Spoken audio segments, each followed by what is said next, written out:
Hello traders, FX Pip Collector here. Today is Monday, April 15th, and I'm going to be analyzing gold versus the dollar, starting on the monthly, working my way down to the 1 hour time frame for the full top-down analysis. So on gold, I'm still definitely looking at this as a 1, 2, 3. Most likely place for a wave 3 to go is still at least at 161.8. So I am still very, very bullish. I mean, we did get a very big spike on Friday, but until proven otherwise, I am definitely still looking for longs, especially on shorter time frames. Heading down to the weekly is where you can see what I think is a 1 and a 2, and then that makes this a wave 3. Then I can see a subdivision. I can see this is a 1 of 3, a 2 of 3. Most likely we are in that wave 3 of 3 right now, which is why this has been such a strong trend. The fact that it pulled down so much is actually not surprising at all, especially with how strong this is. But I am definitely still very bullish. I think that this current move is just a correction to the uptrend. I still have a target of around $2,550 to finish off this trend. So heading down to the daily time frame. On the daily, like I said, we did have a big spike reversal on Friday, but so far there's still no break of structure. There's not even an engulfing move to the downside.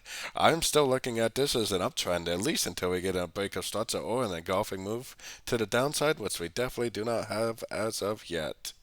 Heading down to the 4 hour time frame, I got my Fibonacci retracement on the last series of higher highs, higher lows, which was the last end of an ABC correction.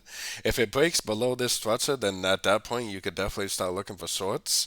But for me, I'm still looking at this as possibly a correction to the uptrend. If I see it make some sort of a three-way pattern, then I'm definitely going to continue to look for longs at the end of these three-way pullbacks for the continuation of the uptrend.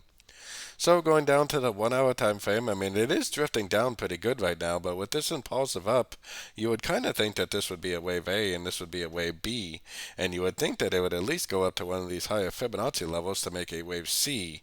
So I would call this either a wave A or a wave 1. I would say this move up is either an ABC of B or an ABC of 2, and I would also say that it's very likely that it is going to go back down to either make a wave C, which would still probably make a higher low than this, or if it really is a wave 3, then possibly it would break the structure and just keep on trending down.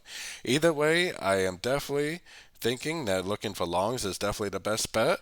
If you do get an opportunity to trade the end of this wave B or the end of this wave 2 to the downside, then you could definitely go short and learn whether it's a wave C or whether it stretches out into a wave 3, and hopefully learn and earn at the same time. So don't forget to join my free Discord channel, linked down here in the corner, and don't forget to check out my membership program that gives you access to the live daily trading sessions and the swing trade setups at my website, fxpipcollector.com. As always, thank you and happy trading.